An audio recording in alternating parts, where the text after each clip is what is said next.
Queridos irmãos, para mim é uma alegria poder retornar a esta casa.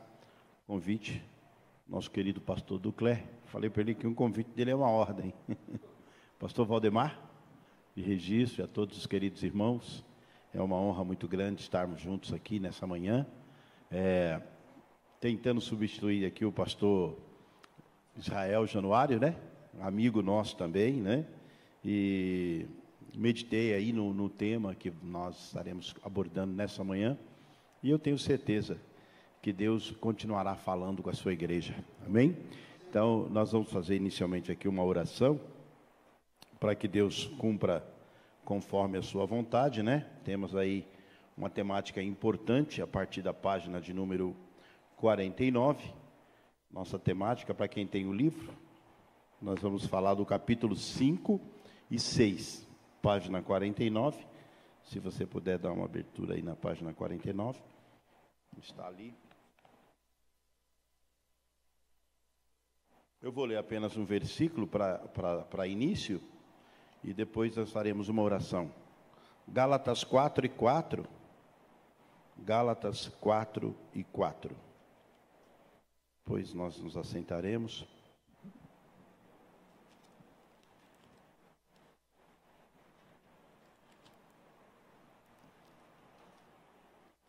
e 4.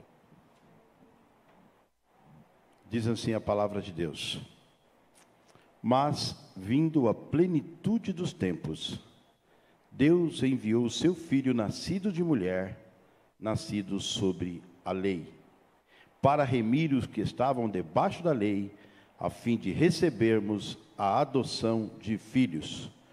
E porque sois filhos, Deus enviou aos nossos corações o Espírito de seu Filho, que clama, Abba, Pai. E o 7, assim que já não és mais servos, mas filho, e se és filho, é também herdeiro de Deus por Cristo. Que o Espírito Santo, nesta manhã, possa ministrar sobre cada coração. Podeis assentar, meus amados.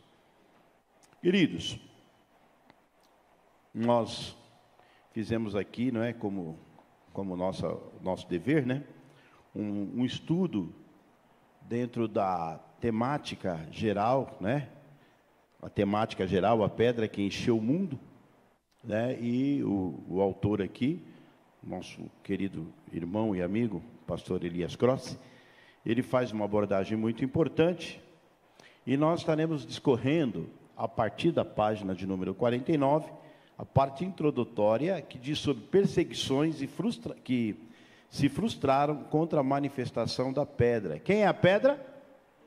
Cristo. Cristo Jesus.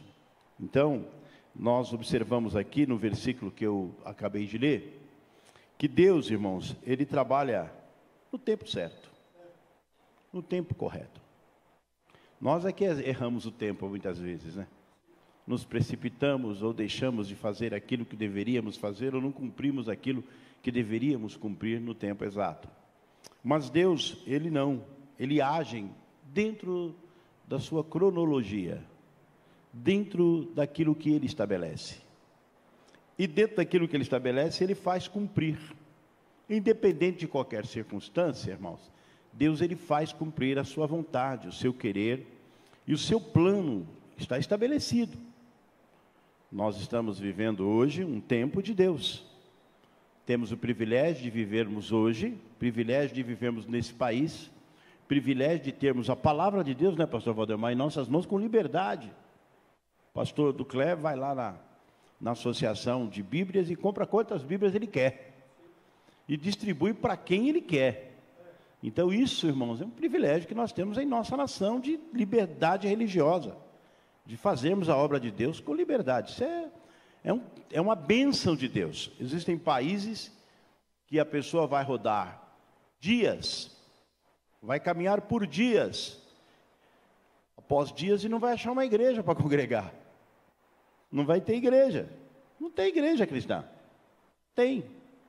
Porque a religião predominante em determinados países não é a cristã. Como, por exemplo, nos países árabes, né?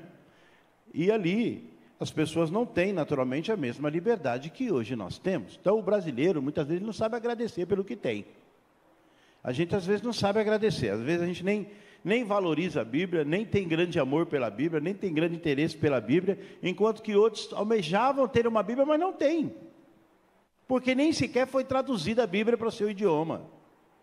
E isso acontece em grande escala pelo mundo afora. Mas nós somos privilegiados. Então, há uma plenitude de Deus aqui no versículo 4, que é a abertura da temática do capítulo, da página 49, onde o autor vai dizer o seguinte: a plenitude dos tempos. Procuramos investigar brevemente as diversas investidas de Satanás e seus constantes fracassos contra os eleitos de Deus. Por que na plenitude do tempo? Foi exatamente, irmãos, a chegada do Messias, essa pedra que os edificadores rejeitaram, mas essa pedra de esquina, essa pedra que é a base fundamental, né? É uma simbologia, mas esta pedra que nós sabemos, Cristo é a pedra, né? Então, o Evangelho de Cristo, né? Então, chegou na hora certa, na hora de Deus. O mundo almejava por isso, o mundo vivia um momento difícil. As pessoas já estavam frustradas com o farisaísmo, com os saduceus, os fariseus e tantos outros grupos que existiam. O império predominante na época era aquele império que simbolizava o ferro e a terra, né? Que era o Império Romano, lá da estátua, onde a pedra vai destruir tudo. E era um império que, por causa da sua truculência, da sua força, não tinha tanta habilidade, mas tinha muita força, muita ousadia, né? Ia dominando o mundo, ia passando por cima de tudo. E por outro lado, essa situação desse domínio de um império chamado Império Romano, viabilizou também algumas outras coisas. Construíram grandes avenidas, rodovias que interligavam as cidades até os países, e uma série de outras questões. Permitiu que essa cultura pudesse se espalhar. O cidadão romano tinha livre acesso a tudo. Veja que Paulo ele tinha o título de cidadão romano, né? Quando agrediram ele lá na cidade de Filipos, nem perguntaram se ele tinha documento. Depois que descobriram que ele era um cidadão romano, aquilo gerou um problema para aquelas autoridades que vocês não imaginam. Porque ninguém podia fazer nada, agredir um cidadão romano sem a corte de Roma permitir. E eles acharam que Paulo era um simples judeu, um simples israelita que estava ali pregando o Evangelho. E se enganaram. Por quê? Porque havia um predomínio de um império dominante. Então isso viabilizou, por exemplo, que Paulo pudesse pregar o Evangelho por quase todo mundo, porque ele tinha livre acesso, até politicamente falando. Ele podia viajar para qualquer lugar, ele podia estar em qualquer lugar, ele era um cidadão romano. Além de tudo, acima de tudo, um cidadão do céu, né? Um servo do Deus vivo. Então, todas essas coisas, as circunstâncias que o mundo estava vivendo, ela propiciou a chegada do Messias. O povo já não aguentava mais, irmãos. O povo já não tinha mais suporte para viver o que estavam vivendo. Já não aguentava mais as religiões que existiam aqui. O judaísmo já não atendia à necessidade. Os grupos judaizantes que ali predominavam também não atendiam a necessidades. Eles se degradavam entre si, saduceus, fariseus e outros grupos mais que existiam ali. Então, havia uma frustração total. Havia uma necessidade de algo novo acontecer, né? É que nem a igreja, nós vamos indo, vamos caminhando daqui, dali e tal, mas daqui a pouco, pastor Ducler, a gente tem que falar: Maranata, a hora vem, Senhor Jesus, porque a nossa terra não é essa. Nossa esperança, e se não for assim, pastor Valdemar, nós estamos errados. Se nós não tivermos esperança de uma vida futura, a gente virou uma igreja que se adequou ao planeta, ao mundo, às ideologias do mundo, aos prazeres do mundo, aos interesses do mundo. E a gente não tem desejo de arrebatamento de igreja, não tem desejo de morar no céu, não tem desejo de habitar eternamente com o Senhor Jesus. Mas a Igreja Betânia tem esse desejo, amém, irmãos? Nós somos ensinados, né, a ter esse desejo, saber que estamos aqui de passagem. Amém, queridos? Nós lutamos pela vida, procuramos fazer o melhor, damos a nossa contribuição, mas ora vem Senhor Jesus, essa é a esperança da igreja verdadeira. Então nós precisamos disso. A perseguição com relação, irmãos, à semente, lá em Gênesis 3,15, está o início. Gênesis 3,15, está o início desse processo. Por quê? Porque a gente vê a queda da raça humana, a tentação e queda do homem, a serpente que age e seduz a mulher, e a mulher cede, ela muda as expressões que Deus disse, e a mulher cede, cobiça, tem um interesse, deseja, né? E aí vem a queda, e nesse momento, na intervenção de Deus, quando Deus vai ter com Adão e Eva, ele então cria uma alternativa, porque ali a gente vê exatamente a ação do nosso grande adversário, o arqui-inimigo de Deus, sempre será, né? É bom lembrar que Satanás nunca vai ter acordo, porque ele estava lá na glória, ele era anjo de luz, ele comandava, ele tinha um cargo importantíssimo, não é? Mas ele se achou tão nobre, tão grande, né, pastor? Que ele achou que ele podia ser igual a Deus. E aí, meus irmãos, Deus não dá a sua glória para ninguém. Até hoje, a gente vê muitas coisas acontecer. As pessoas se iludem e acham que podem tomar a glória de Deus. Mas Deus não dá a sua glória para ninguém. Somos servos e Ele é Senhor para sempre. A partir da queda, há uma solução e uma alternativa estabelecida por Deus. Qual seria? E porém inimizade entre ti e a mulher, e entre a tua semente e a sua semente, e esta te ferirá a cabeça e tu lhe ferirás o calcanhar. Então aqui fala sobre a semente, né? Esta semente, tanto da serpente, a continuidade desta maldade, que a partir de então passa a ser, já é, né? E continuará sendo sempre o inimigo. Então a partir daqui se estabelece um plano divino e um plano maligno, e é assim até hoje. Você se organiza e diz: eu vou fazer um projeto aqui, pastor Valdir, vou fazer um projeto aqui, eu vou criar um projeto aqui em registro, eu vou criar um projeto inteligente aqui, eu vou começar a ganhar almas para Jesus. O senhor faz isso lá, o pastor faz aqui em Jaçanã. Vou fazer um projeto aqui importante, vou fazer um projeto aqui que nós vamos ganhar muitas almas para Jesus aqui. Imediatamente Satanás lá nas profundezas luciféricas: vou também fazer um projeto para impedir ele fazer isso. Eu também vou fazer um projeto para impedir que o pastor Valdemar alcance esse intento. Não é assim? É. Por isso que é sempre um desafio, mas sempre foi assim. Deus criou o homem, a coroação da sua criação. Existe uma máquina mais perfeita do que o ser humano? Não é? Existe, irmão. Possível.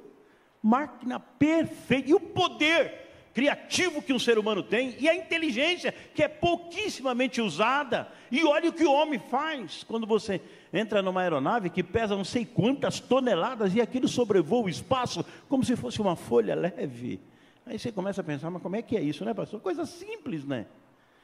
E a ciência, pastor, o senhor que é um homem que trabalhou muitos anos na medicina, é impressionante a capacidade que o ser humano tem, irmão.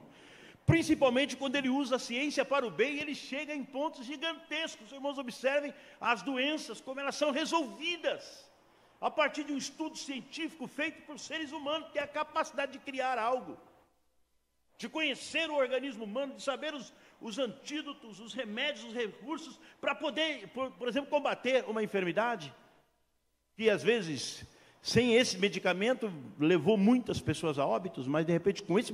Então é uma ação assim, extraordinária. A medicina, né, pastor, a capacidade de um médico de fazer uma intervenção, de fazer um transplante de coração. Meu Deus do céu, como que é isso, né? O homem é o ser criado por Deus à imagem e semelhança de Deus. Por isso, irmãos, que o ser humano tem que se valorizar. O inimigo quer colocar o ser humano lá para baixo, trazendo as angústias, a depressão, as ansiedades, as inquietações. Mas na verdade nós somos criaturas criados por Deus, servos de Deus, e o privilégio de sermos filhos de Deus. É muito nobre, irmão, ser um ser humano criado por Deus. E foi exatamente aí. Satanás, ele queria afrontar Deus, ele não podia, porque ele sabe que com Deus ele não vai mesmo poder. Mas ele disse: eu não vou conseguir derrotar Deus, o grande Criador, mas eu vou atacar exatamente aquilo que ele tem de mais precioso. Eu vou ferir ele naquilo que ele tem de mais precioso, o que ele tem de mais importante. E aí foi quando houve esse momento da queda. Ele vem exatamente e vai atacar quem? O ser humano, criado por Deus à sua imagem e semelhança, né? Diferente dos animais, diferente de todos os reinos, vegetal, mineral e por aí vai. Deus cria o homem à sua imagem e semelhança para dar sequência aos seus projetos na terra, para ter domínio sobre todas as coisas, e ele avança sobre esse ser, e aí por esse ato ele derrota o homem, levando ele a pecar contra o Deus que é santo. E a partir daí, então, Deus vai começar agora um novo plano. Vai ser o plano de resgate desse homem. E esse plano funcionou. Quem já foi resgatado por Deus aqui? Quem já nasceu de novo aqui? Coisa linda, né, irmão? Isso é o maior bem que temos, irmãos. Fomos resgatados, fomos trazidos de volta para a posição que Deus quer que estejamos.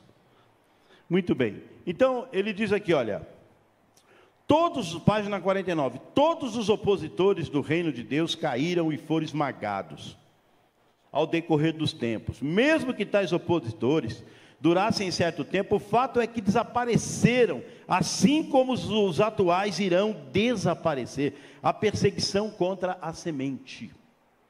Porém, inimizade entre ti e a mulher, foi o próprio Deus quem proferiu a primeira profecia a respeito do Messias, o Senhor Jesus, e da redenção, olha o último parágrafo, do homem de seus pecados.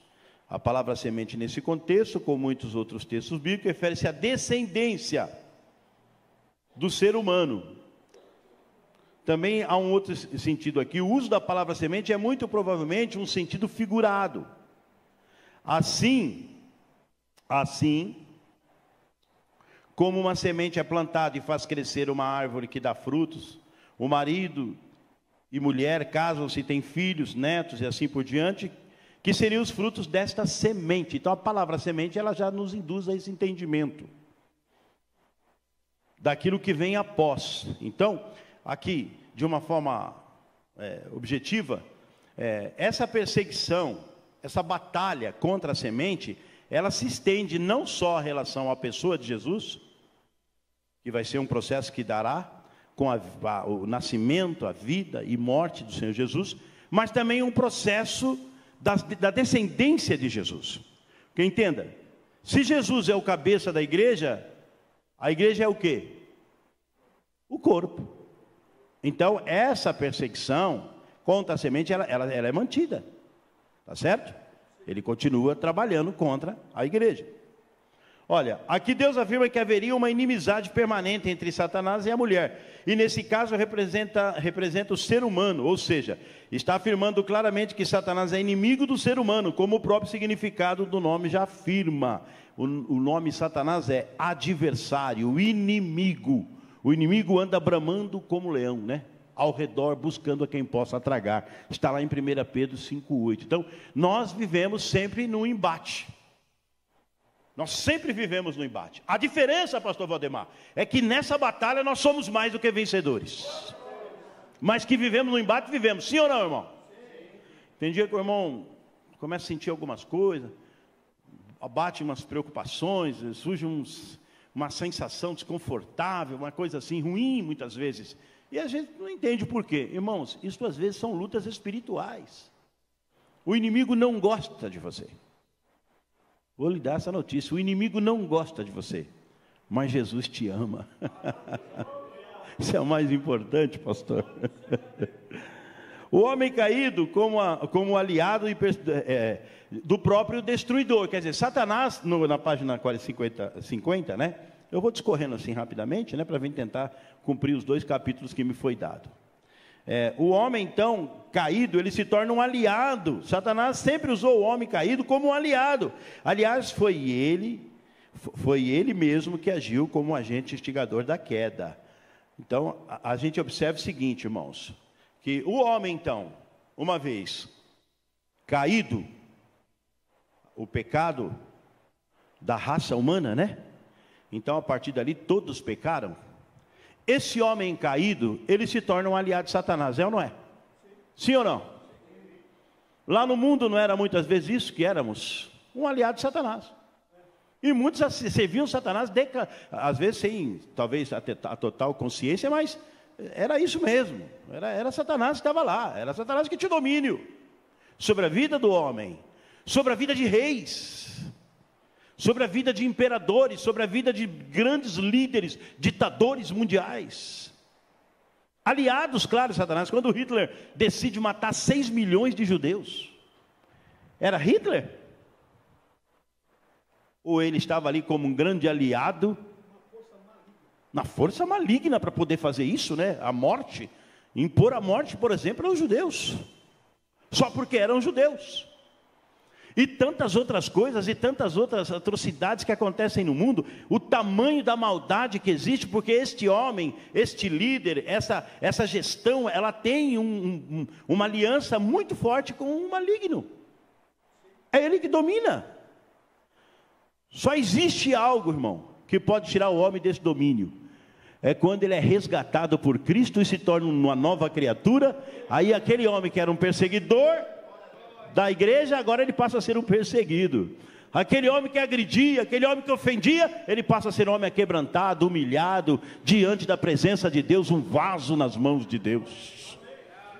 Paulo era tomado de uma espiritualidade muito grande, de um conhecimento vasto. Era um homem respeitadíssimo, aprendeu aos pés de Gamaliel. Era um homem que fazia parte do sinédrio, das maiores autoridades religiosas da sua época. Quando ele vê a igreja nascente, e essa igreja que começa a tomar corpo, e começa a assustar a estrutura religiosa de Israel, e começa a confrontar com o judaísmo, que era a religião predominante ali, bem, como é que é isso? Vai querer mudar a nossa religião? Não, não pode. O que você está propondo aí? Uma nova religião? Você está dizendo que não precisa mais sacrificar os bois? Você está dizendo que não precisa mais fazer os sacrifícios, os rituais? Não, isso não. De forma alguma. Se torna uma grande perseguição religiosa. E quando apedrejam Estevão, e ele morre vendo a glória de Deus, vendo o céu aberto, e vendo Jesus à destra de Deus, Paulo estava lá. Ele não estava lá como um defensor, ele estava lá como um agressor, concordando com aquela cena punitiva de apedrejamento. Qual era o pecado e o erro e o crime daquele homem Estevão, do diácono cheio do Espírito Santo? Pregar o evangelho, só isso. Falar que Jesus é bom, falar que Jesus salva, é só isso. Mas quem era que estava por trás daquela religiosidade? Que espírito era aquele?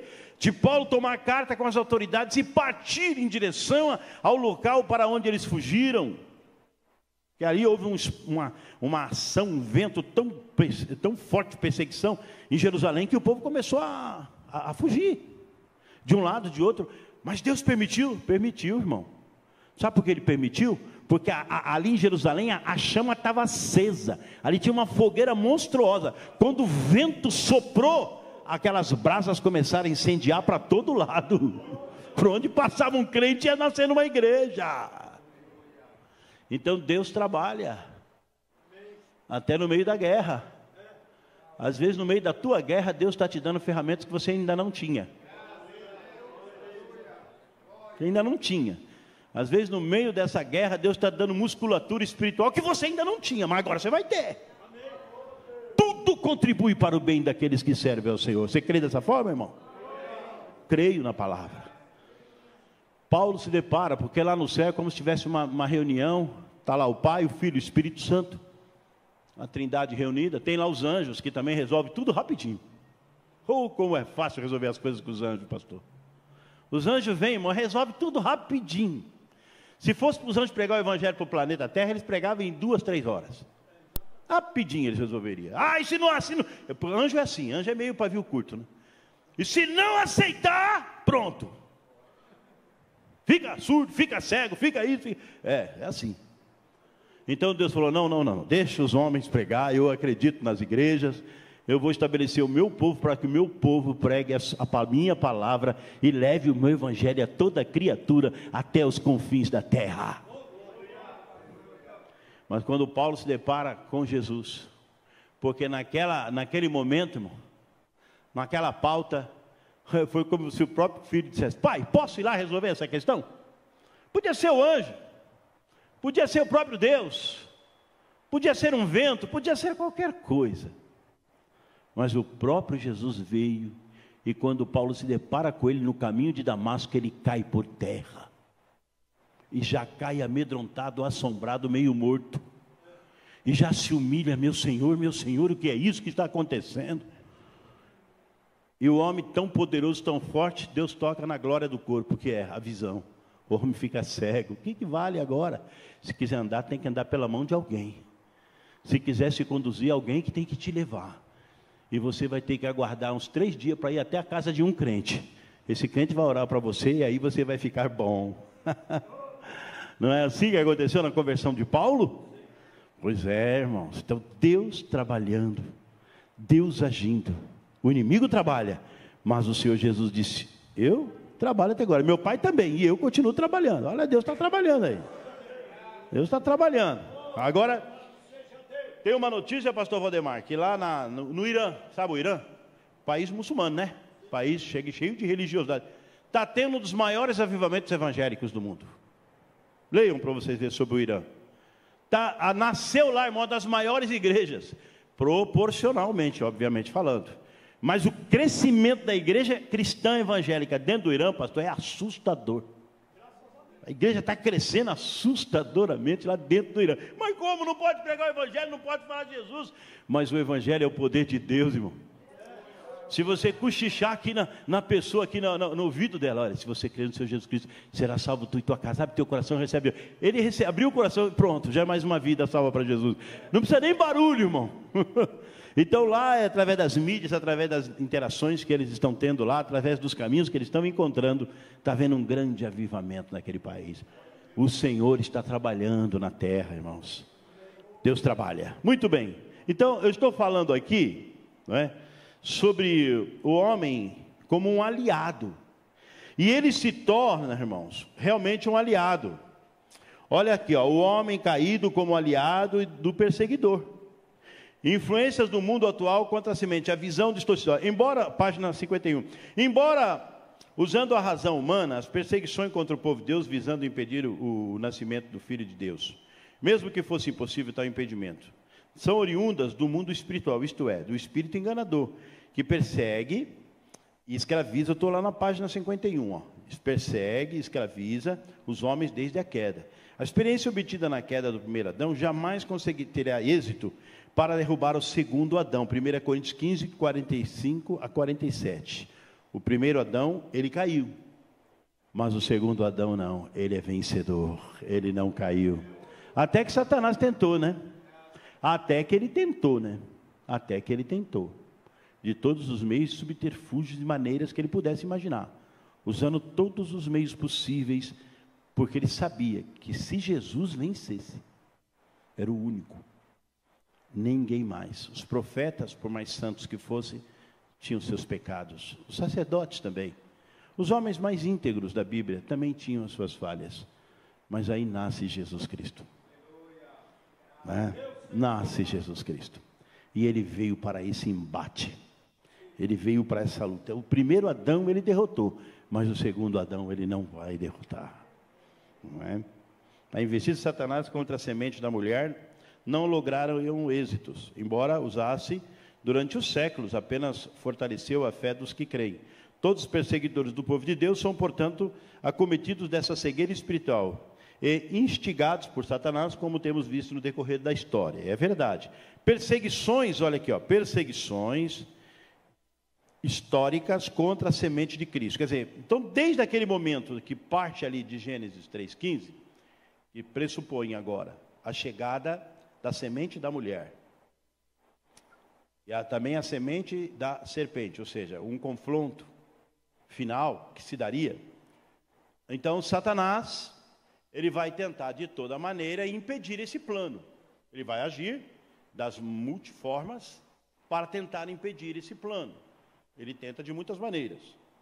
Então obrigado, meu amado, são perseguições que vão acontecer, olha, olhando os fatos do passado em relação ao ponto 2, olhando os passos do passado em relação aos povos, o que tange as perseguições do povo de Deus, observa-se o viés espiritual envolvendo objetivamente atingir a semente do Messias, que tramitava nas gerações do povo de Deus, as diversas tentativas para desarraigar os judeus da terra. Por exemplo, as perseguições que os judeus sofrem. Houve épocas, irmãos, que eles foram quase extintos. E se destrói os judeus. E se elimina a tribo de Judá. Como nasceria o Messias? Tinha como? Não tinha. Ele era o leão da tribo de... Não é profético? É profético, está lá. De onde virá o Messias? Vem da tribo de Judá. Não é de outra tribo, não. É dessa tribo aí. Judá é um leãozinho.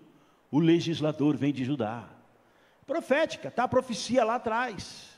Gênesis tem a profecia do que Deus haveria de fazer. Satanás está fazendo toda a leitura, né? Espera aí, então, se é uma tribo que eu tenho que perseguir, é essa, porque eu tenho que extinguir, eu tenho que extirpar, eu tenho que eliminar a possibilidade de que em algum momento venha a nascer esta semente, que vai vir, por exemplo, dessa tribo, a tribo de Judá, por exemplo. Então, estabelece uma ação paralela, historicamente falando, onde Satanás vai agir das mais variadas formas, tentando extirpar de vez por todas a existência do povo judeu. Por exemplo, a gente observa aqui Êxodos, olha aqui que interessante. Vamos, eu gosto muito dessa passagem, é uma passagem que eu gosto. Vê lá Êxodo, capítulo, logo no início de Êxodo, 1:9, olha aqui, ó.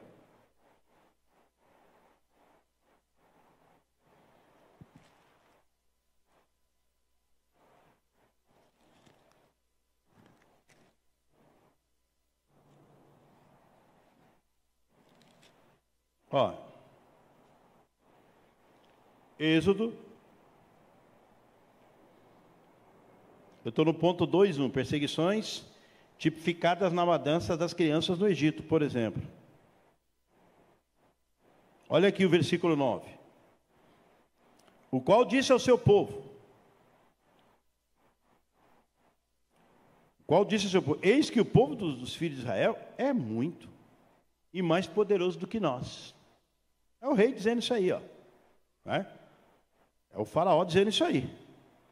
Usemos sabiamente para com eles. Então, olha aqui, olha você vê aqui nitidamente essa ação do homem e de Satanás.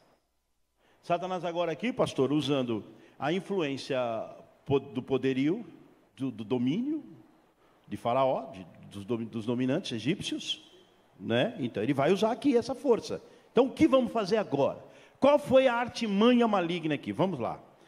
Usemos sabiamente para com ele, para que não se multiplique. E aconteça que, vindo a guerra, eles também se ajuntem com os nossos inimigos e pelejem contra nós e suba da terra. E o povo aqui, né, já tendo medo do crescimento do povo israelita, que está habitando no Egito, mas que vem já num crescimento, vem agora avançando, crescendo, porque, irmãos, vocês sabem, irmãos, Às vezes eu vejo alguns irmãos assim, muito abençoados. Pastor Valdemar, não é tanto habilidade humana não, pastor. Pode ver, tem muita gente com muita habilidade. Mas tem pessoas que vão muito além. E são muito prósperas, pastor. Sabe o que eu vejo nisso? A mão de Deus. É Deus que coloca. Ah, pastor, minha empresa está voando. Ah, pastor, meu negócio descobriu uma coisa que... É Deus, meu irmão. Ou não é Deus? É Deus. E qualquer bom empresário não vai atribuir a si ou a sua capacidade. O bom empresário, é claro, ele tem habilidades. Claro que sim. O bom engenheiro, o bom especialista. Mas a pessoa que tem um mínimo de razão, ele vai dizer, não, é Deus. Porque a coisa aconteceu no momento que aconteceu, a coisa deu certo e minha empresa avançou de uma forma extraordinária, né? Então, é a bênção. E o povo judeu é um povo, então, abençoado. Eles estavam lá, estavam crescendo, estavam prosperando, eram inteligentes, tinham habilidade. E assustava o rei lá. O que está acontecendo com esse povo? Ele vai se unir aí com os nossos inimigos, vai nos derrotar.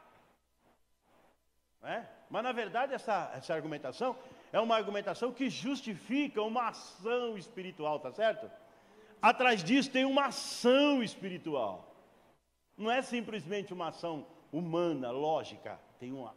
Vamos lá, né? Nas profundezas luciféricas, nós temos que acabar com os judeus. Nós temos que destruir esse povo. Então aqui está, ó. E puseram sobre eles maiorais de tributos, e afligiram com suas cargas, porque edificavam a Faraó, cidade de tesouros, tal. E nós vamos ver aqui também, 15, versículo 15, do mesmo capítulo, que diz assim, ó. E o rei do Egito falou às parteiras das hebreias, das quais o nome de uma era Sifrá e a outra era Puá. Está no livro aí. E disse, quando ajudardes no parto das hebreias, e as virdes sobre os assentos, se for filho, se for masculino, o que faz? Matai-o. E se for mulher, deixa viver. Porque o soldado é quem? É o homem. É o homem que é o soldado. Olha só, ele dá uma ordem para que toda mulher hebreia que ficasse grávida, quando ela fosse ter o bebê, as parteiras egípcias então teriam que chegar, era uma ordem do rei. Se for filho homem, vocês matam. Se for mulher, deixa viver. Era uma ordem. Mas eu observo aqui, né, a grandeza de Deus. Deus trabalha, irmãos. Satanás pode ter os seus planos, mas Jesus está milhões de anos na frente. Muito adiante. Até o que Satanás pensa, Jesus sabe, pastor, não precisa nem falar. Ele não precisa nem falar. Até o que ele pensa, Jesus sabe. Imagina quando ele fala. Então o que acontece? Era um momento, irmão, de perseguição, essa luta que está proposta no nosso estudo de hoje. A semente, as perseguições, né, que haveriam de ter, a matança das crianças do Egito. Mas aí, o que acontece? As parteiras, porém, fizeram o quê? Temeram a Deus. Olha aí. Elas tinham um rei. Elas tinham uma autoridade sobre elas. Mas elas temeram a Deus. Que coisa linda, né? E o que elas fizeram? E não fizeram como o rei do Egito lhe dissera. Antes, conservava os meninos com vida. Foi ou não foi um livramento de Deus? O rei deu uma ordem, mas aí Deus foi lá e trabalhou no coração das parteiras. Vocês não vão fazer isso. E elas sentiram no coração, pastor. E aí eu entendo que ali deveria ter um jeitinho, né? As mulheres hebreias já não são tolas. Então é aquela coisa, quando elas chegavam para fazer o parto, a criança estava correndo no quintal. Não tem mais o que fazer. Não tem mais o que fazer. Alguma estratégia teve. Não tem a pressa, tem outras mais urgentes aqui. Vamos fazer o parto das egípcias primeiro, depois nós vamos lá. Quando chegava lá, o menino já tinha nascido, já estava tomando mamar, já estava chorando. Aí não tinha mais o que fazer, porque a ordem era matar no parto. Foi sabedoria ou não foi? E o crente também é sábio, viu, irmão? Nós temos que pedir sabedoria para Deus também. Né? Temos que pedir sabedoria para Deus, para agir, para ir, para vir, para fazer e executar. E Deus dá. Deus dá sabedoria. Então aí está, mas é uma ação já estabelecida como uma perseguição. Está na página de número 51. Agora nós já vamos para a página de número 52. Olha aqui, ó. O que mais houve na história que simbolizava essa perseguição à semente? Olha aí, perseguições tipificadas nos sucessivos cativeiros. Olha aqui, ó. Os cativeiros eram consequências da desobediência do povo. E é verdade, houve alguns cativeiros, irmãos. Vários cativeiros. E o cativeiro, irmão, ele era uma punição aonde Deus permitia, por causa da apostasia, por causa da desobediência. Então Deus permitia que o inimigo sobressaísse e levasse cativo, sim, o povo de Deus. Isso aconteceu lá no Reino do Norte, com as 10 tribos, que foi gravíssima a situação, porque o Império Assírio dominou sobre as 10 tribos do Norte. Primeiro, que com Davi existe a unidade. Com Salomão mantém-se uma unidade. Um reino magnífico, apesar das suas falhas. Mas depois de Salomão, Jeroboão, Roboão, aí vem a divisão. E aonde tem divisão, irmão, é complicado. É muito complicado. Então, a partir daí, os reinos do norte, cuja capital era Samaria, passam a sofrer as intervenções dos inimigos e eles são derrotados. São derrotados, inclusive derrotados de tal forma que a artimanha terrível foi de levar para lá outros povos, tirando a essência judaica. Por isso que você vê na Bíblia, os judeus não suportam os samaritanos. Porque os samaritanos eram aqueles antigos judeus lá que se misturaram, deixaram de ser a chamada raça pura, e se misturaram com os povos pagãos, e aí a partir dali passou a viver de qualquer forma, de qualquer maneira, e perdeu a sua essência. E vai ter essa briga sempre. Lá no tempo de Jesus você vê os samaritanos e o povo judeu tem uma diferença muito grande. Quando Jesus parou para conversar com aquela mulher samaritana, os discípulos quase desmaiam de ver uma coisa daquela. Conversar com mulher, já não se faz isso. E ainda a samaritana, no poço de Sicar, o que é isso que está acontecendo aí? Não entenderam. Mas Jesus veio para mudar esse sistema, né? E não há alguém tão importante no mundo, né? Mas nem o movimento feminista é tão forte como o amor que Jesus tem pelas mulheres e a importância que Ele dá às mulheres no seu reino e no seu projeto, né? Então aqui no ponto 2.2, fala sobre isso, irmão. E aqui, pastor, tem uma cena muito importante lá do livro de Esther. Os irmãos lembram do livro de Esther? Quem se lembra do livro de Esther? Muito notório esse livro, né? Ali, irmão, houve, por exemplo, um momento em que se programou, através de Amã, o primeiro-ministro do rei lá, de executar, de destruir, de acabar definitivamente com os judeus. Era uma ordem para aniquilar. Mais uma artimanha maligna, nessa parceria de Satanás, né, com o homem decaído, uma destruição total. Esse imperador estava comandando, e Amã foi lá e criou toda uma situação, toda uma circunstância, decretos, atitudes, ações. Vamos acabar com esse povo judeu. Mas Deus agiu. Esse é o livro que não leva o nome de Deus, mas é o livro que você vê Deus trabalhando do versículo 1 até o último versículo. Mas não aparece o nome de Deus, pode procurar. Mas é o livro que Deus trabalha. Sabe por quê, irmão? Porque às vezes a gente não vê, mas Deus está trabalhando até no silêncio. Entendeu? Às vezes a gente não está entendendo, meu Deus, mas eu não estou vendo, nem profecia teve. E Deus está trabalhando lá, agindo, operando, realizando. Lá na frente você vai ver a mão de Deus. Vai, meu Jesus amado, que bênção foi. Deus estava trabalhando e você não sabia. Ou até não percebia. Foi isso que aconteceu, né? E aí teve o grande livramento.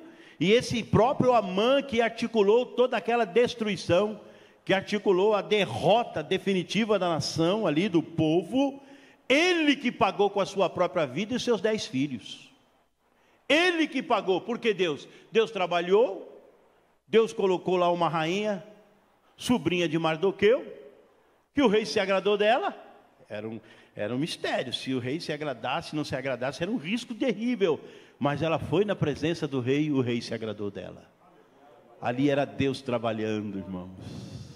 E foi ela, né? Mardoqueu falou para sua sobrinha, olha, é bom que você faça alguma coisa pelo povo de Deus. Porventura, não foi por esta razão que Deus pode ter te colocado aí onde você está? Aí ela, como uma mulher de Deus, uma moça de Deus, ela falou, então, bota o povo em jejum. Bota o povo em jejum, bota o povo em clamor, porque eu posso interferir junto ao rei.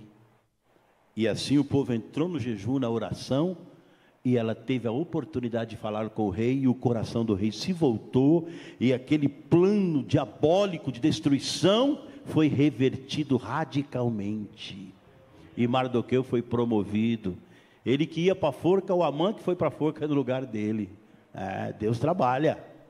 Então, aqui nós vemos, né, uma ação clara da perseguição sofrida.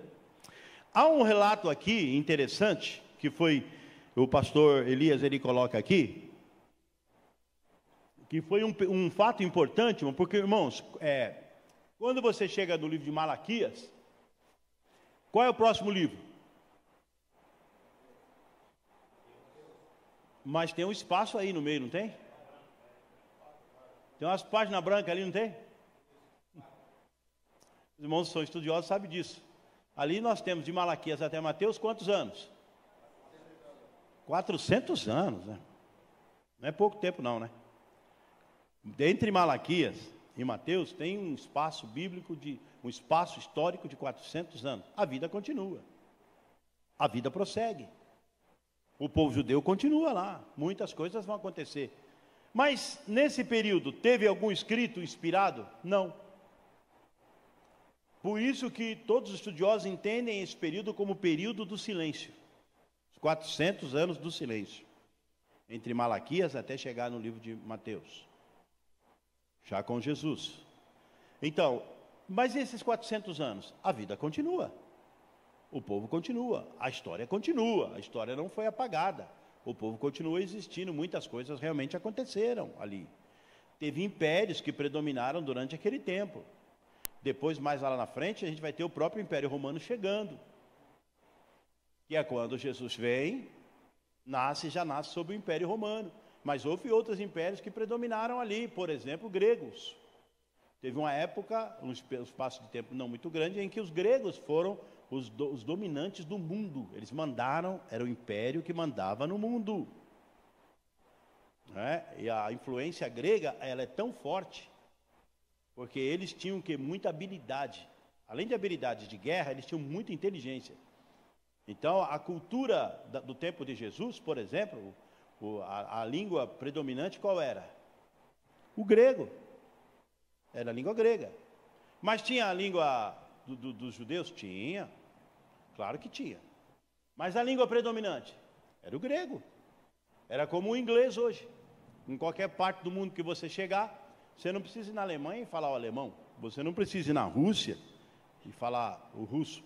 Você não precisa ir no Japão e falar o Japão. Se falar o japonês, é bom. Se puder, é bom. Mas se você não puder, você tendo o inglês, você se comunica, né? Eu estive uns dias lá, um período lá na Alemanha, às vezes as pessoas, quando percebem que você não é de lá, eles nem vêm falando no Deutsch, no alemão, eles vêm falando no inglês. Eles sabem que obrigatoriamente é o inglês.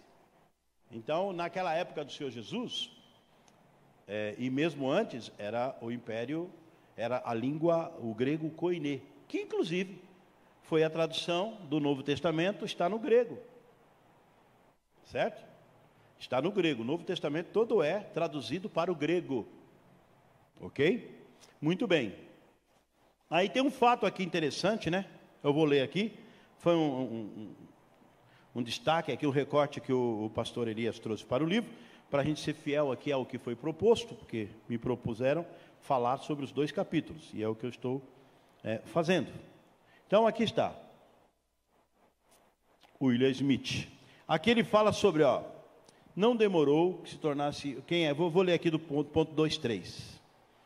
Alexandre era o filho de Filipe, educou-se aos pés de Aristóteles, um grande filósofo, e estava sempre ao lado de seu pai, ajudando nos planos bélicos. Então, seu pai Filipe era o imperador lá da Grécia, e Alexandre, esse moço, que entra para a história como uma das maiores lideranças também do mundo. Todo mundo que estuda muitas lideranças mundiais, vão falar do Alexandre, o Grande. Ele ficou denominado como Alexandre o Grande. Ele tinha muita habilidade, muita determinação, muita estratégia de guerra, muita ousadia, muita coragem, né? Ele avança sobre os inimigos e vai derrotando, e vai vencendo, e vem destruindo, porque era a guerra dos impérios. Então o império caía como na imagem da estátua. Está lá o império desde a cabeça, passando pelos troncos e descendo até as pernas, os impérios mundiais. Aí depois vem aquela pedra, né? Aí vem aquela pedra que destrói tudo isso daí, né? E a pedra quem é? Jesus. Então, ele diz o seguinte aqui, Admirador apaixonado de Homero, sonhava com glórias e conquistas. Não demorou em que se tornasse Alexandre o Grande. Em suas guerras e crescentes conquistas, conforme citação de Enéas Tonini, pastor da Igreja Batista, lá da Liberdade, para aquela região lá de cima, Vila Mariana, em seu livro Período Interbíblico, ele vai falar do período interbíblico, ele resgata esse fato ocorrido. Qual foi o fato? Após a captura de Tiro, Alexandre enviou mensagem a Jerusalém ordenando a submissão dos judeus e exigindo a subsistência para o seu exército. Jados, o sumo sacerdote, manda-lhe resposta incisiva e franca. Já me comprometi com Dário, não combatê-lo. Portanto, não transgredirei meu compromisso enquanto Dário viver. Alexandre ficou furioso, porque ele está desobedecendo a ordem de Alexandre, e ele ficou furioso. Ele assediou Gaza, próximo ali na Palestina, né? Tomou-a depois de 2 meses. Marchou então para avançar contra Jerusalém. A região de Gaza é onde tem a Palestina mesmo hoje, né? Ele avança agora, e veja esse grande líder, ele avança agora para destruir Jerusalém. Essa era a sua determinação. Então vamos lá. Os judeus dizem que Deus falou ao sumo sacerdote. Vamos ler aqui antes. Assediou Gaza, tomou depois de 2 meses. Marchou contra Jerusalém. Os judeus dizem que Deus falou ao sumo sacerdote em sonhos para que abrisse as portas da cidade e adornasse-a bem. Mandasse o povo vestir-se de branco e sair como procissão, como os sacerdotes paramentados a ele, sumo sacerdote, com suas vestes especiais e mirra na cabeça. Então eles criam um ato, né, um cerimonial de sair em direção ao ataque que está vindo. Dessa forma como ele colocou aqui, dentro de uma visão que Deus deu ao sumo sacerdote lá em Jerusalém. Quando Alexandre entrava na cidade, ficou profundamente impressionado com a cena. Ao invés dele avançar, destruir, né, liquidar, acabar com a nação ali, o que ele faz? Então vamos lá. Quando Alexandre entrava na cidade, ficou profundamente impressionado com a cena, abaixou sua cabeça em sinal de adoração. Interpelado por um dos seus soldados, como fazia aquilo? Como é que está fazendo isso? Ele respondeu: o que eu vejo é o cumprimento de uma visão que eu tive lá na Macedônia. Olha aí, acabou de entrar na cidade e foi oferecer o quê? Sacrifícios ao Senhor. Confirmou todos os privilégios que os judeus obtiveram dos persas, através de Dário, principalmente a isenção de impostos e durante o ano sabático. Olha aí que bênção aconteceu. Foi um livramento de Deus. Eles seriam destruídos pelo grande guerreiro que estava ali, Alexandre o Grande, mas aí por esta cena. Mas antes Deus deu a ele uma visão. Então, irmãos, olha só o poder de Deus, a autoridade de Deus, o domínio de Deus. Até o coração do rei lá, o rei por mal, por pior que ele seja, até o coração dele está na mão de Deus. Deus tem poder e tem autoridade. Então foi mais um livramento que Deus deu. Perseguições contra o nascimento de Cristo, na página 53. O próximo tópico é a perseguição contra o nascimento de Cristo. Notório que a perseguição contra a semente é sistemática, a gente percebe, e perseverante. Então, até no período interbíblico houve perseguição para tentar destruir a semente. Era Satanás trabalhando através das suas artimanhas, né, para tentar impedir de alguma forma que aquela semente um dia viesse vingar. Então aqui tem a perseguição. Bom, aí nós vemos aqui na página de número, ainda na página 53, né? Vou ler essa parte aqui. Olha aqui, a perseguição contra o nascimento de Cristo. É notório que a perseguição contra a semente é sistemática e perseverante. Assemelha-se a certos grupos opositores de um governo, que estudam os pontos fracos, ignorando todos os fatores positivos, atacam apenas naquilo que lhes favorecem. O sistema tinha, página 54, o sistema tinha como alvo o impedimento da encarnação da semente. Mas, como já nos referimos, seu poder não necessita de mãos humanas, tal como a pedra que veio do alto sem auxílio de mãos humanas. Deus entrou na história no tempo que Ele mesmo determinou e nenhuma oposição sistêmica pode impedir. Ele é Deus e é soberano, age quando quer e como quer, da forma como quer. Perseguição de Herodes. Lá nós temos a perseguição de Faraó, né? Agora nós temos aqui a perseguição de Herodes. Perseguição não para, irmãos. Perseguição não para, porque é uma guerra que está estabelecida. Então a perseguição de Herodes, chegando o tempo determinado para que a semente encarnasse, o que de fato ocorreu cumprindo as profecias bíblicas, somos informados que depois de Herodes acabar com todas as possibilidades de alguém usurpar-lhe o trono, principalmente através da crueldade que ele usou, né, destruindo os possíveis concorrentes e tudo isso, até familiares, olha aí, tendo nascido Jesus em Belém, da Judéia, no tempo do rei Herodes, eis que uns magos vieram do Oriente a Jerusalém, dizendo: onde está aquele que é nascido rei dos judeus? Onde está? Porque vimos sua estrela no Oriente e viemos adorá-lo. E o rei Herodes, ouvindo isto, perturbou-se, e todo Jerusalém com ele. Então, essa notícia gerou pânico no palácio. Vemos aqui a ação da pedra, que se movimenta na história dos homens. Então, observe o que acontece. Esses magos, eles têm uma visão do nascimento do Messias. E eles vêm para adorá-lo. E passam por Herodes. E aí Herodes, quando percebe isso, fica extremamente incomodado. Porque quem estava nascendo? Era um rei. Vai tomar o meu reino? Lá Faraó fala: esses meninos aí vão crescer, vão virar soldados e vai nos derrotar. Vamos matá-lo. Mas as parteiras foram mulheres de Deus. Esse aí que está nascendo, estão dizendo que é o Messias, então nós precisamos impedi-lo. Nós precisamos derrotá-lo. E aí, irmãos, é interessante que os magos lá de longe têm a visão, entendem tudo aquilo que a profecia havia estabelecido, entendem tudo aquilo que Deus havia falado pela sua palavra, pastor. Mas os grandes estudiosos, os grandes nobres e religiosos da época, os sacerdotes, não tinham a menor sensibilidade para o nascimento do Messias. Que coisa, não é? Que coisa interessante isso. Herodes desperta novamente, Mateus 2, vamos lá, Mateus 2.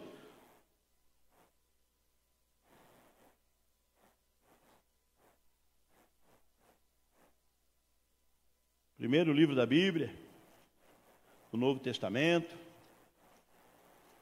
Mateus.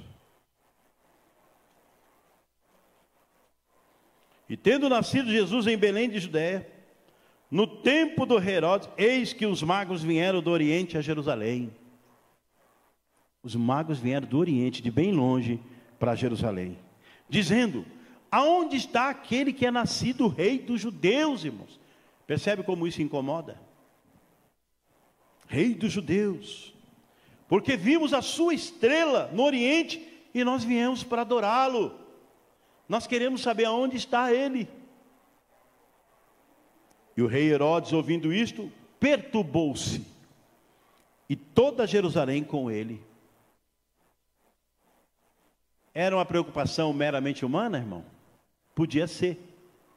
A insegurança de um rei, porque estava nascendo um rei, e ele podia aniquilar a importância daquele rei que estava nascendo. Mas atrás disso, o que que tinha? O que é que tinha atrás dessa atitude do rei Herodes? Quem que estava agindo ali? O próprio Satanás, né, irmãos? Ele tinha que agir para impedir. Olha aqui, vou continuar lendo. E congregados todos os príncipes dos sacerdotes, escribas do povo, perguntou-lhes onde havia de nascer o Cristo. E eles disseram: em Belém, da Judéia, porque assim está escrito pela profecia. Ó, versículo 4, capítulo 2. E tu, Belém, terra de Judá, de modo nenhum és a menor entre os capitais de Judá, porque de ti sairá o guia que há de apacentar o meu povo de Israel. A profecia chegando, é o cumprimento da semente da mulher, chegando aí, ó. Passaram-se milhares de anos, mas a promessa do Senhor está se cumprindo integralmente. Um menino tinha nascido, irmão. O Rei dos Reis nasceu. E ninguém pôde impedir. Então, Herodes, chamando secretamente os magos, inquiriu exatamente deles acerca do tempo em que a estrela lhes aparecera. E enviando-os a Belém, disse: ide e perguntai diligentemente pelo menino, e quando vocês o acharem, participai-me, para que eu também vá e o adore. Isso aqui é o registro inspirado, verdadeiro, de uma grande mentira. Não é? Ele queria adorar? Era isso que ele queria? Satanás quer adorar? Satanás quer iludir, quer enganar, quer oferecer para depois destruir e matar. E tendo eles ouvido o rei, partiram, e eis que a estrela que tinha visto no Oriente ia diante deles, até que chegando se deteve sobre o lugar onde estava o menino, e vendo eles a estrela, alegraram-se muito com grande alegria, e entrando na casa, acharam o menino, lá ele estava, com Maria, sua mamãe. Maria estava lá, e prostrando-se, adoraram, abrindo seus tesouros, ofertaram dádivas, ouro, incenso e mirra, para que se cumprisse a ordem do Deus vivo. E sendo por divina revelação avisados em sonhos, para que não voltassem para junto de Herodes, partiram para a sua terra por outro caminho. Olha aí Deus trabalhando novamente. Ele dá um sonho, né? Vai por aqui não. Não vai falar para Herodes não vai levar essa mensagem para Herodes não. Olha, segue outro caminho. E eles entenderam que era uma resposta divina, né, irmão? É porque os judeus achavam que Deus trabalhava só com os judeus, mas Deus trabalha com o mundo inteiro, irmão. Deus tem obras espalhadas por esse mundo inteiro, irmão. Às vezes a gente não entende a grandeza de a multiforme maneira de Deus trabalhar. Às vezes você pensa que e Deus está trabalhando de uma forma tão extraordinária que a gente nem imagina. Coisa linda, Deus trabalha. Muito bem. Então aqui está, essa perseguição. Na página de número 54, a perseguição de Herodes. Herodes desperta novamente da sua conhecida crueldade e sutileza, solicita aos entendidos, isto é, os príncipes dos sacerdotes, perguntando de onde havia nascer o Cristo. E todos lhe deram a mesma resposta, sinalizando que era em Belém. Secretamente chamou os magos e deu a eles e acordou que fosse informado, pois também queria adorá-lo. Tá? Mas seu intento era matá-lo. Era matá-lo. É o mesmo espírito que estava lá em Faraó. Vamos matar. Mas lá em Faraó, né, irmão? Mandaram matar, ele deu o decreto para matar as crianças, né? Mas vocês viram o que Deus fez com Moisés? Bota o menino no cesto de vime e solta no rio. Onde ele foi parar? Lá na praia, onde estava a rainha, onde estavam as princesas, não é? Aparece o menino chorando. Pegam aquele menino, adotam aquele menino, chamam a própria mãe dele para cuidar do menino, e ele se tornou um príncipe lá do Egito. É Deus trabalhando, irmão. Se o inimigo trabalha, Deus trabalha muito mais. E Deus está sempre na frente, né? Porque olha como é impressionante isso. O Janes e Jambres, os magos do Egito, quando foi Moisés tirar o povo do Egito, né? Moisés fez com que o seu cajado lá se transformasse numa cobra. E o que os magos do Egito fizeram? O mesmo. Fez lá com o seu cajado virasse para impactar Faraó, para ele temer, para ele respeitar. Um ato sobrenatural, já imaginou? Aquele cajado virar uma serpente, era para assustar qualquer um, né? Mas vem lá os magos do Egito, os encantadores, e eles também conseguem fazer o mesmo. Eles conseguem fazer o mesmo. A diferença é que a serpente de Moisés destruiu todas as outras serpentes deles.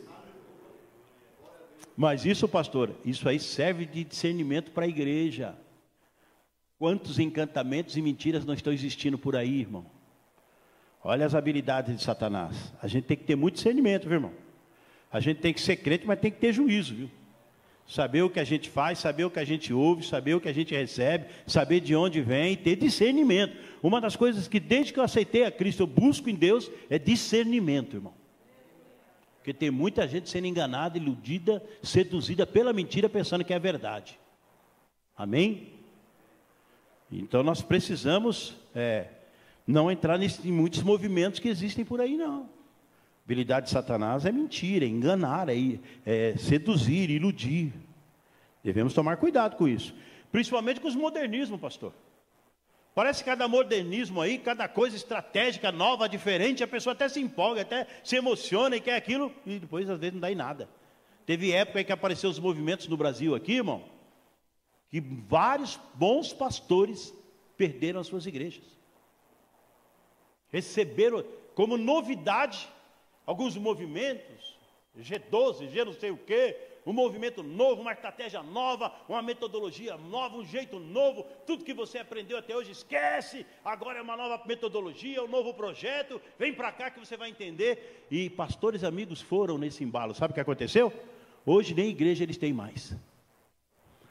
Vamos ficar naquilo que nós aprendemos, irmão? Na simplicidade de Jesus? Vamos. Tem coisa melhor do que você vir aqui, cultuar a Deus, adorar a Deus, ir embora para a tua casa em paz. Não precisa de movimento, não precisa nada dessas coisas assim. Não, nós não precisamos dessas coisas. Nós precisamos viver em paz, ter Cristo no coração e ser feliz, tomar Santa Ceia e estar pronto para ir para o céu. É isso que a gente precisa. O restante deixa de lado. Não precisa entrar nesses movimentos não, porque são perigosos. Muito bem. Então aqui está. Eu estou lendo aqui, né? Onde que eu estou lendo? Nem sei mais onde estou lendo. Na página 54, né? Então Herodes desperta novamente de sua conhecida curiosidade e sutileza, solicita aos entendidos, já falei sobre isso. Vamos aqui para a página de número 55. Uma coisa importante que o pastor Elias cita aqui, que vale a pena nós observar, na página 55, o descaso dos judeus. É impressionante, olha lá no ponto 3.2, é impressionante a incredulidade desses sacerdotes. Verdade, pastor Valdemar. Como é que eles não perceberam um fenômeno como esse? Eles não tinham a Bíblia na mão? Eles não estudavam os profetas? Eles não viam as mensagens de Isaías? E por que não entenderam isso? Hein? E por que não foram perceptíveis? Precisou os magos vir lá do Oriente, bem distante, seguindo as estrelas, seguindo lá os sinais, para vir encontrar com o Messias, e eles que estavam ali, no lugar em que o Messias nasceu, não tiveram a percepção disso. Cuidado. Isso é um alerta importante para mim e para você. De estarmos sendo crente insensíveis com o direcionamento e com a vontade e com a palavra de Deus. Cuidado. Precisamos entender essas coisas. Nós precisamos estar ligados e alertas, sintonizados com o Espírito de Deus, através da sua palavra. Não posso abandonar a Bíblia não, irmão. Não precisa mais não, pastor, tem tantos livros bons. Cuidado, pega esses livros todos, bota lá no canto, deixa guardado e começa a ler a Bíblia. Você vai ver como é que a vida vai melhorar. Você vai ver como é. Quer uma orientação? Tem um livro na Bíblia que é o livro de sabedoria. Sabedoria lá do alto para a vida aqui embaixo. Quer sabedoria? Lê Provérbios. Tem 31 capítulos, um capítulo por dia. Você vai ver como é que a tua vida vai melhorar. E a minha também. Mas às vezes a gente fica iludido com tanta coisa, lê tanta coisa e não lê Bíblia. E não lê Bíblia. Está imperceptível aos acontecimentos. E a Bíblia está se cumprindo dia a dia, momento a momento. E tudo que está aqui está se cumprindo e vai se cumprir. E tem alguns fenômenos, alguns adventos que vão acontecer daqui a pouco. Será que nós estamos ligados nisso? É isso? Os religiosos aqui, os judeus, os grandes religiosos ali, que estudavam a Bíblia, que estudavam o Talmud, que estudavam as leis, os profetas, insensíveis à voz, à vida e à existência e o nascimento do Messias. Insensível. Aqui está. Aqui, ó. Souberam precisar pela Escritura que o Messias haveria nascer em Belém. Então eles sabiam, estava na Bíblia. E não vemos nenhum deles dirigindo a Belém. Ninguém foi para Belém, não acreditou, sei lá. Outro fato é que nos chama a atenção a respeito desses magos, quem eram eles? Porque somente eles foram revelados no local onde Jesus tinha visto que eles nem eram judeus. E só eles conseguiram descobrir o lugar onde Jesus tinha nascido. A soberba encheu o coração desses judeus, talvez porque jamais admitiriam que os gentios pudessem interpretar melhor a respeito das promessas de Deus. Na verdade, não eram tão sábios e entendidos como imaginavam. Deus estava usando outros, bem distantes de seus contextos, que sequer judeus eram, mas que tinham comunhão e precisão nas revelações e sensibilidade espiritual para ver o Messias. Tem uma lição para a nossa vida aqui? Eu não tenho, meus irmãos. Tem ou não tem? Fala a verdade. Que Deus nos livre, irmãos. Olha aqui, ó. Vou ler esse texto aqui.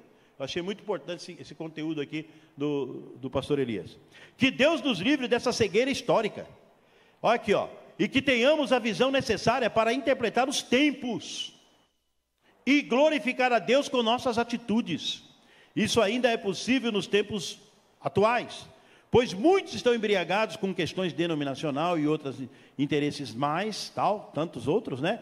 Que esquecem, por exemplo, do Evangelho e, por exemplo, da segunda vinda do Messias. Esse Messias que nasceu lá, ele viveu, ele morreu, ele ressuscitou e ele já vai voltar.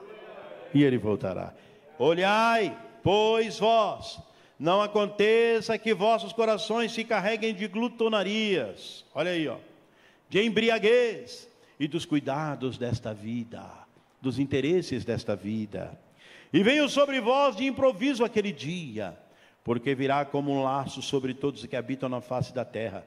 Vigiai, pois, em todo o tempo, orando para que sejais havidos de dignos de evitar todas essas coisas que hão de acontecer e estar em pé diante do Filho do Homem. E à meia-noite ouviu-se o grito: lá vem o noivo. Mas as virgens, 5 eram prudentes, prontas e preparadas. E as outras 5, amado, loucas, despreparadas.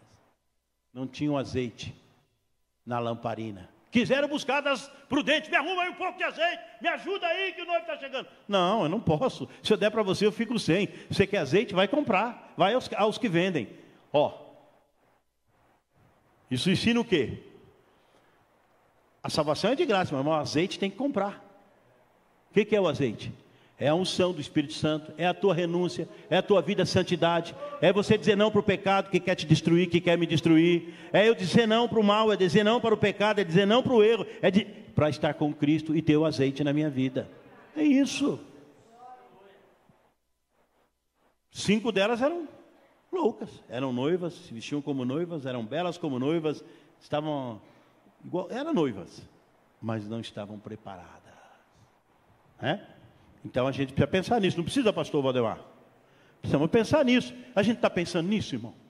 Ou a gente vai, você, vai levando de qualquer jeito? Ah, estou lá preocupado com o arrebatamento de igreja, irmão. Quero é que eu ganhar dinheiro. Quero construir a minha quinta casa. Eu quero, né? Dou minha ofertinha lá na igreja, já está bom demais. Será que é só isso que Deus quer? Antes do teu bem, antes da tua oferta, antes do meu bem, da minha oferta, do meu dízimo, Deus quer eu, Deus quer você. Melhor do que a sua oferta é você. Amém? A forma que eu me coloco diante de Deus. Deus nos ama. E Ele quer comunhão conosco. E Ele quer que tenhamos comunhão com Ele. É isso que Deus quer. Senão a gente fica aqui esses sábios aqui que estavam tão longe da Escritura que nem atentaram que o Messias já tinha nascido. E ele já tinha nascido. Olha, irmão, no arrebatamento da igreja, hein, pastor? Quanta coisa não pode acontecer por aí, né, irmão?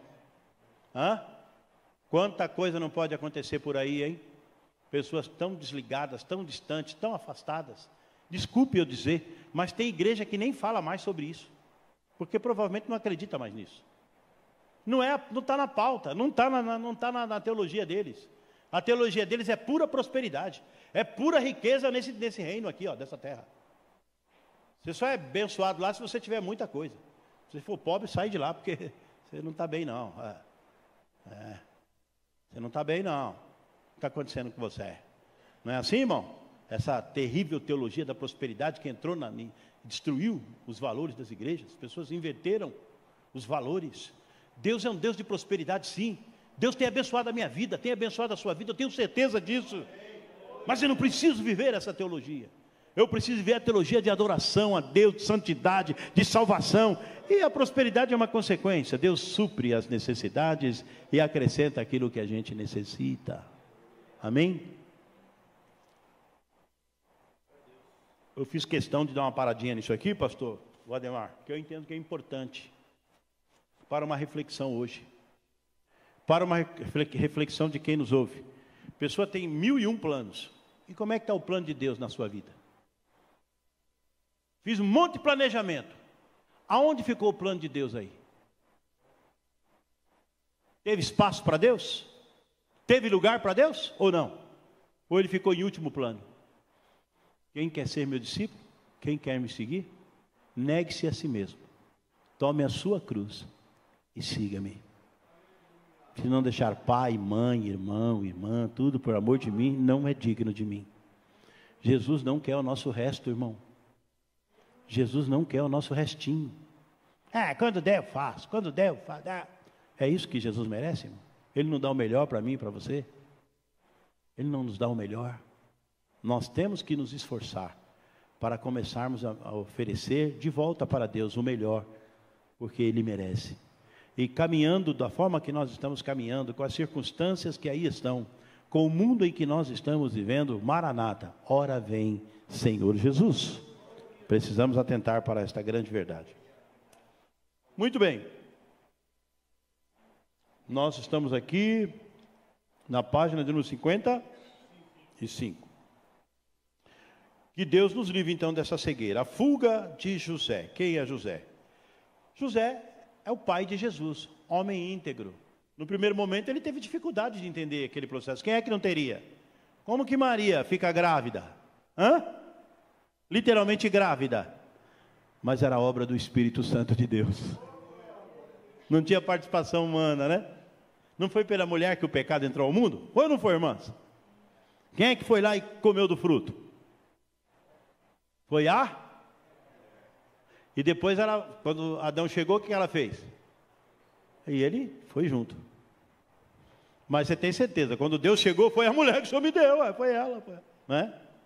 Não foi eu não, foi a serpente, e a serpente foi Satanás. Ninguém é culpado de nada, irmão. Ninguém tem culpa nenhuma, né? E na verdade todos somos culpados de tudo. Mas é importante isso. É importante nós pensarmos nisso. Então, olha aqui, ó. Dentro desse livro aqui da conclusão, desde a gravidez de Maria até o nascimento, temos um homem ético e de uma espiritualidade muito elevada. É José. Direcionado por Deus, sensível, irmão, ele é sensível a Deus. Ele tem sensibilidade. Você sabe que a gente precisa desenvolver isso? Você sabe que a igreja precisa disso? Eu preciso, você precisa. Ser sensível à voz de Deus, irmão. Às vezes Deus quer fazer coisas tremendas, Deus quer fazer coisas grandes, e a gente é tão insensível. A gente não atenta para a voz, para o querer de Deus. Que Deus nos dê essa sensibilidade, irmão, a Ele. Que Deus nos ajude. Eu prego para os irmãos, estou pregando para mim também, viu, meu irmão? Eu preciso muito disso. Eu necessito, irmão. Aliás, quem está mais próximo da minha voz aqui sou eu, né? Então, primeiramente sou eu, depois é vocês. Direcionado por Deus, foge para o Egito. Aí, ó, ele vai para o Egito. Percebe? Ele vai para o Egito. Pois o Herodes, que diz que ia adorar, estava furioso, como marionete nas mãos de Satanás. É aquele plano que eu falei lá do começo. O homem aliado com Satanás. O homem decaído, obviamente. Aliado com Satanás. Queria colocar suas mãos no menino. José segue o plano maior de Deus e vai até que chegasse o tempo de retornar. É a pedra ficando cada vez mais visíveis aos olhos humanos. Aquela pedra que destruiu a estátua. Conclusão. Todos os levantes contra a semente foram frustrados, pois não há como impedir o programa de Deus.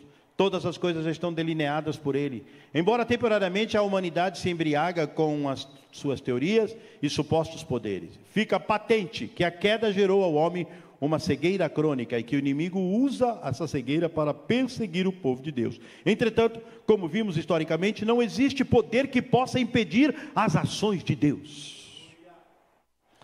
A pedra reina, cresce, comanda e vai tomando o mundo. Olha ela aqui. Olha esse reino dominando o mundo.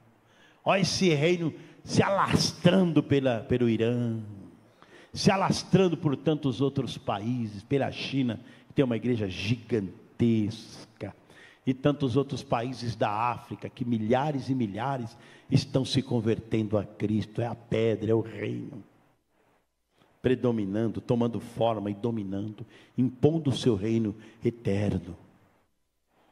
Então aí está. O nascimento do Messias foi uma resposta de Deus, que silencia qualquer argumento diabólico e humano. Deus seja para sempre. E o ponto 6. Eu vou até que hora, pastor? Estou no ponto 6 agora. Você que sabe. Não vai dar para concluir tudo, mas ainda bem que os irmãos têm o livro na mão. A gente vai. Então, aqui, irmão, já no ponto 6, já que eu tenho poucos minutos, no ponto 6, a pedra fundamental é a igreja. Então, aqui fala, irmão, exatamente sobre Cristo, como essa pedra fundamental da igreja. Está lá em Mateus 16, 18. Quem pode ler aí? Mateus 16, 18. Pode ler.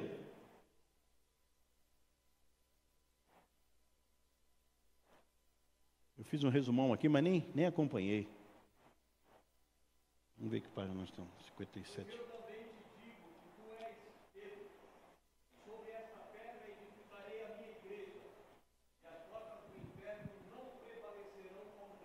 Então, mais ou menos isso. Fica aqui, pastor Duclé. Nesse diálogo, né? Vocês já sabem disso, vou só reproduzir aqui, né? Nesse diálogo que Jesus está tendo com Pedro, né? Tu és Pedro, fagulhas de pedra, pedrisco. Tu és Pedro. Tu és Pedro. Mas Jesus disse, porém, sobre Petros, mas sobre esta pedra, eu edificarei a minha igreja, e as portas do inferno não prevalecerão contra ela. É a pedra, é Cristo. Se fosse Pedro, não ia muito longe, mas é Cristo, permanece para sempre. Pode se sentar, pastor. Então aí está. Jesus, irmãos, é o tema central da Bíblia. Pode observar aí que Jesus é o tema central da Bíblia. Se nós fôssemos lá em Gênesis, o que ele é? É o Criador. Em Êxodos, o que ele é? O Cordeiro da Paz. Em Levítico, o que ele é? O sacrifício perfeito. Em Números, a rocha ferida. E se nós formos para Deuteronômio, é o fiel profeta. Josué é o conquistador. Em Juízo, o libertador do povo. Em Ruth, o grande parente remidor. Né? Em 1 Samuel é ungido. Em 2 Samuel é o filho de Davi. Em 1 e 2 Reis é o rei que governa. Em 1 e 2 Crônicas, ele é o grande construtor do templo. Em Esdra é o restaurador. Esdra foi lá para restaurar. Em Neemias, ele restaura a nação. Você viu a conversão que houve lá com Neemias? O povo chorando, se arrependendo. Era Jesus trabalhando ali. Jesus presente em Neemias, né? E por aí vai. E Esther? Esther? Ele é o conservador da nação. Ele não deixou Amã destruir, ele preservou ali. Ele não aparece, não tem o nome dele, mas ele age integralmente durante todo o livro. Em Jó, o meu Redentor que vive e reina para sempre. Em Salmos, em Provérbios, a sabedoria de Deus e por aí vai. Em todo o livro da Bíblia nós vamos encontrar Jesus como tema central. Isso não está no livro, é apenas um pequeno apanhadinho que eu coloquei aqui. Mas em toda a Bíblia você vai ver que Jesus é o tema central. Em qualquer dos livros que você pegar, Jesus é o tema central. Então, na página de número 58, Cristo é a pedra fundamental. Depois Pedro responde, porque Jesus pergunta: e os homens, o que é que diz acerca de mim? Um profeta grande, importante, alguma coisa assim, eles pensam do Senhor. E vocês? O que pensam de mim? E aí, tomado pelo Espírito, Pedro diz: tu és o Cristo, o Messias. Em outras palavras, tu és a pedra de Daniel, que domina sobre todos os reinos e impérios do mundo. Foi isso que aconteceu ali. Então, Cristo, irmão, ele é aquele que traz esta grande revelação, né? Aqui, ó. Bem-aventurados, somos bem-aventurados, pois temos a revelação do Pai. Jesus é a revelação do Pai. Uma coisa é conhecer Jesus histórico. As pessoas conhecem o Jesus histórico, não conhecem? Conhece, não conhece? Aqui no Brasil, dia 25 de dezembro, o que é? O que é Natal? Nascimento? Jesus, só que é Jesus histórico, né? As pessoas comemoram com festa, vinho, comidas, banquetes e tudo isso. É um Jesus histórico. Se você for nas principais cidades, você verá um Jesus também, um Jesus, um Cristo, né? Um Cristo Redentor, símbolo do Rio de Janeiro, símbolo de tantas cidades. É um Jesus histórico, ele está aí, é um Jesus histórico.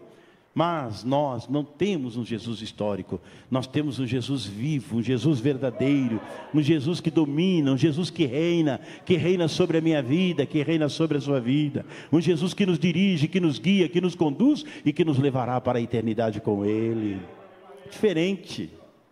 Diferente, a pedra que vem, que destrói todos os reinos e que se permanecem, é esse reino de Cristo do qual nós pertencemos.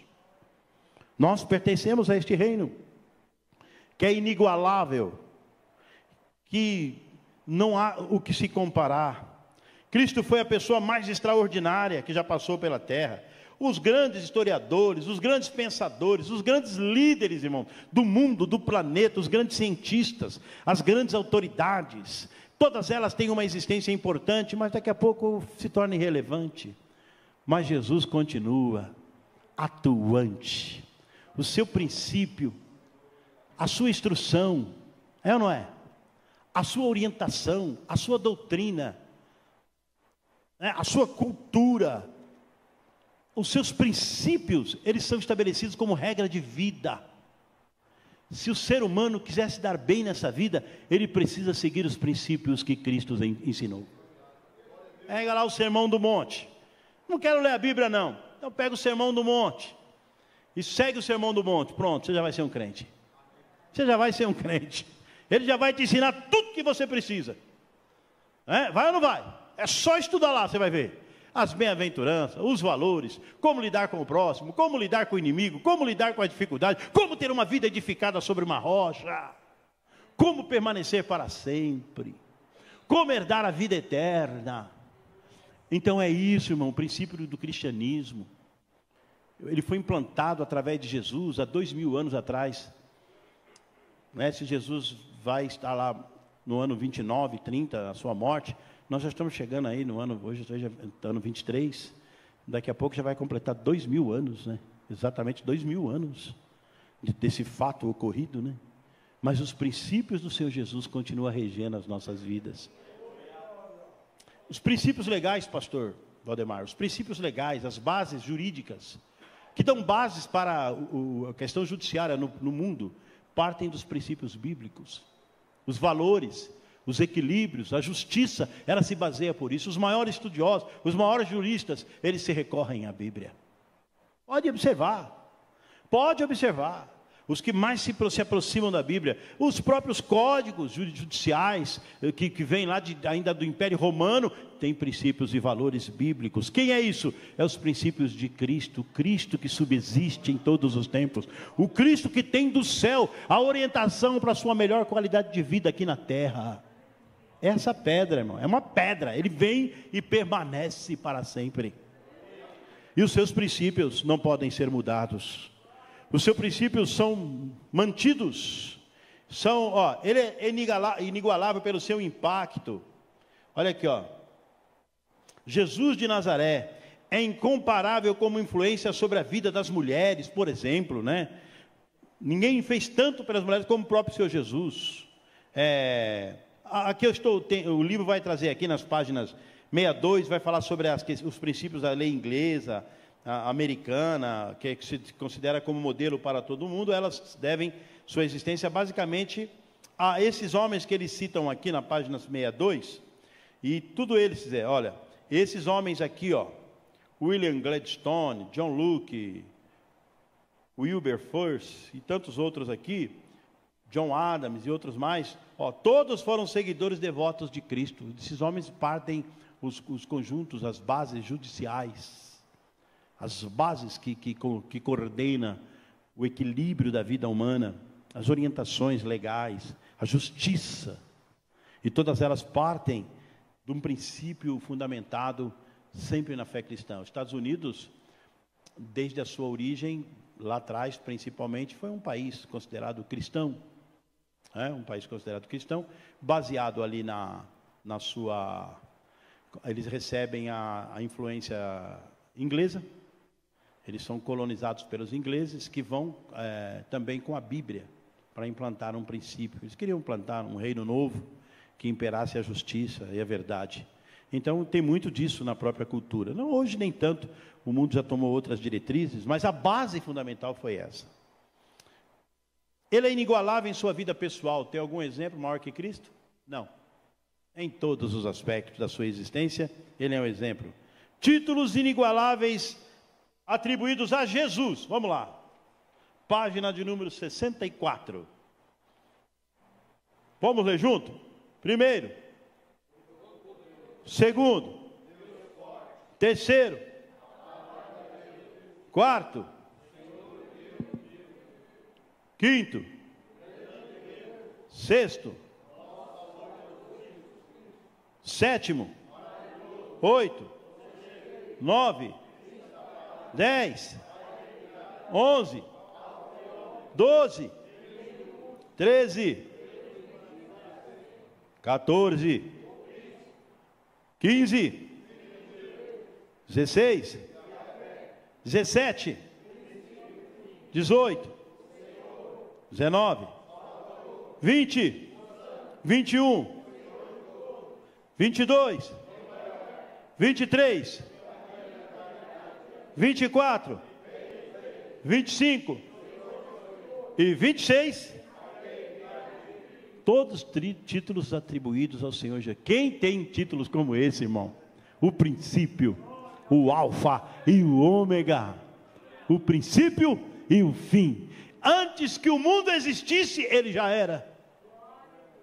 Antes que a igreja existisse, ele já era Senhor da igreja.